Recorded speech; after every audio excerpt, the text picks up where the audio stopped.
Öldin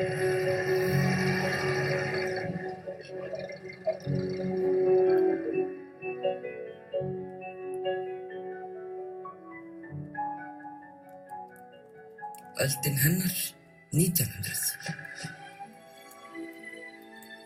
Í lok 19. aldar og byrjun þeirra 20. fór bæjarbragur á landinu að breytast. Fólk fluttist í auknum mæli á mölina í leit að betri kjörum og nýrri atvinnu.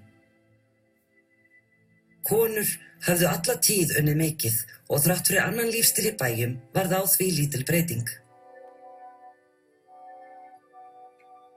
Atvinnuþátttaka kvenna og möguleikar þeirra á launavinnu jókst þó í borginni og lögðu þær sitt af mörkum til hagkerfisins. Á margan hátt hefur þetta framlag kvenna gegnum tíðina verið falið, stundum mjög kyrfilega, en langflestar konur þurftu að vinna á þessum tíma og margar konur unnu mjög mikið, þannig að tvöfalt vinnuálag kvenna er engin nýjung. Konur hafa ákaflega lengi þurft að vinna tvöfalt og jafnvel þrefalt. Atvinnuþátttaka kvenna var mjög misjöfn og fór hún að hluta til eftir stéttarstöðu. En staðreyndin er sú að mjög fáar konur voru eingöngu heimavinnandi húsmæður. Konur sem voru ógiftar og barnlausar, þær náttúrulega gátu farið bara út á hinn almenna launamarkað og það var svolítið öðruvísi fyrir þær. Á þessum tíma þá var daglaunavinna, algenga vinnan hjá verkamenn. Vinna var á skornum skammti og oft mjög stopul. Þannig að konurnar þær urðu líka að taka þátt í atvinnusköpun eins og þær hefðu gert í sveitinni líka.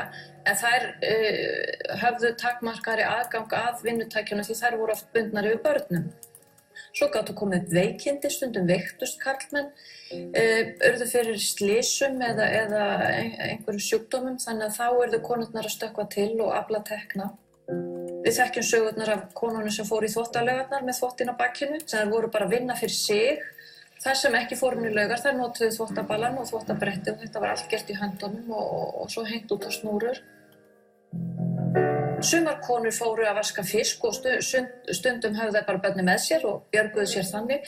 Aðrar gripu til þess ráðs að fara að vaska fisk í bara garðinum heima við húsið og það má sjá á gamlum ljósmyndum úr Vesturbænum að húsagarðar voru, það skiptust í tvennt. Það var annars vegar kartöflugarður eða matjurtagarður og svo fiskreitur.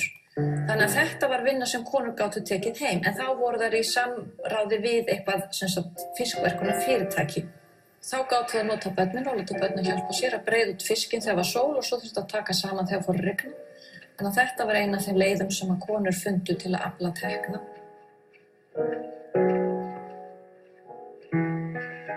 Þær konur sem bjuggu í rúmu húsnæði gátu nýtt sér það til framfærslu. Með því að leigja út herbergi eða taka kostgangara, það voru margar leiðir sem að konur nýttu sér til þess að búa til peninga. Oft voru þetta konur sem að urðu að vinna af því að þær höfðu engan annan, þær voru ekki inn í þessu fjölskyldumódeli þar sem að var fyrirvinna sem var þá yfirleitt karlmaður og oft var þetta svona blanda af því hvað var hagkvæmt fyrir konuna og hvað var hagkvæmt fyrir heimilið. Það hefur ekki reynst auðvelt að mæla þetta ósýnilega hagkerfi kvennanna. En vafalaust hefur þetta framtak skipt sköpum fyrir afkomu margra á bernskudögum þéttbýlis á Íslandi.